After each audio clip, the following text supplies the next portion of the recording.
দর্শক, এ নিয়ে আরো জানাতে রাজধানী এবং রাজধানীর বাইরে থেকে যুক্ত হচ্ছেন আমাদের সহকর্মীরা। প্রথমে চলে যাচ্ছে সহকর্মী দেলোয়ার হোসেন দোলনের কাছে। দোলন, আপনি এই মুহূর্তে কোথায় আছেন এবং সেখানকার জ্বালানি পরিস্থিতির খবর জানাবেন।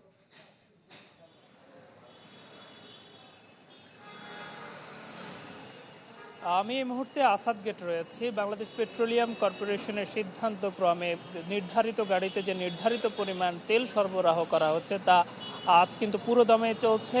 ফলে যেমনিভাবে আমরা বলছিলাম তেলের বাজারে এক ধরনের আতঙ্ক ছড়িয়েছে, সেটি মনে হয় যেন আরও একটু বেড়েছে। বিশেষ করে যে তেলের জন্য অপেক্ষমান দীর্ঘ সারি, সেটি কোনো কোনো ক্ষেত্রে মাইল ছাড়িয়েছে। আপনারা দেখছেন যে মোটরসাইকেল বিশেষ করে তারা মাত্র 2 লিটার তেল সংগ্রহ করার সুযোগ পাচ্ছেন। ফলে তারা বলছেন যে দীর্ঘ ঘন্টার পর ঘন্টা অপেক্ষমান থাকার পরেও মাত্র 2 লিটার তেল পাচ্ছেন তারা, সে দিয়ে তাদের বেশ বেশ কষ্ট হয়ে যাচ্ছে তারা বলছেন। বিশেষ করে আপনি জানেন মোটরসাইকেলের মাধ্যমে যাত্রী আহরণ করে থাকেন অনেকে। তারা বলছিলেন যে একটি ট্রিপ শেষ করা মাত্র যাত্রী নামিয়ে দিয়ে ফের আবার ফিলিং স্টেশনে দাঁড়িয়ে থাকতে হয়। শিয়া বাটার ও ভিটামিন ই সমৃদ্ধ লিলি বিউটি সোপ, তারুণ্যময় উজ্জ্বল ত্বকের জন্য। একই সঙ্গে প্রাইভেট কারে আমরা দেখছিলাম যে তারাও বলছিলেন যে সবচেয়ে ভিড় করছেন তারা।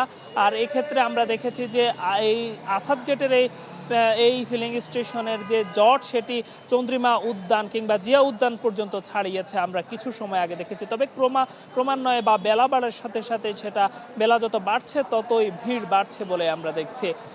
পেট্রোলিয়াম কর্পোরেশন যেমনটি জানিয়েছে, তেলের বাজারে খুব বেশি অস্বস্তি কিংবা খুব বেশি যে সংকট তৈরি হয়েছে তা কিন্তু নয়। তারা বলছিলেন এই সংকট কেটে যাবে, তবে মানুষের মধ্যে যে আতঙ্ক ছড়িয়েছে সেই ক্ষেত্রে সেটি মূলত তারা বলছিলেন যে সেটি নিয়ন্ত্রণে রাখার জন্য যে মানুষ বারংবার এসে বেশি তেল সংগ্রহ করার প্রবণতা বেড়েছে, সেটিকেই লাঘব করার জন্যই তাদের এই সিদ্ধান্ত নেওয়া হয়েছে।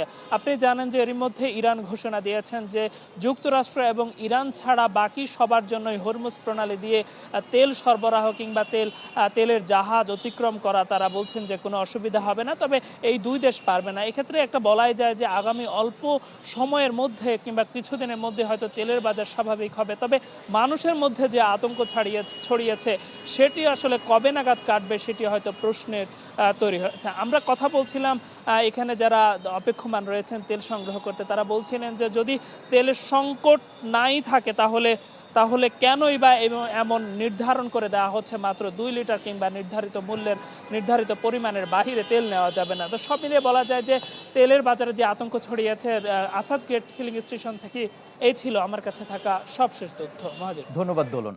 দর্শক, সহকর্মী শুভ ঘোষ আছেন মুন্সিগঞ্জে, তার কাছ থেকে জানবো সেখানকার খবর। শুভ, মুন্সিগঞ্জে পাম্প স্টেশনের কি চিত্র, চাহিদা সরবরাহ কেমন দেখছেন?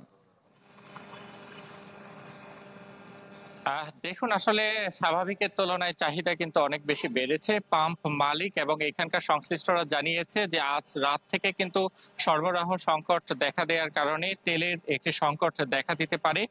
তারা আমাদেরকে জানিয়েছে। আমরা এই মুহূর্তে মুন্সিগঞ্জের যে মুক্তারপুর পেট্রোল পাম্প এলাকাতে রয়েছি, পূর্ণিমা ফিলিং স্টেশনে।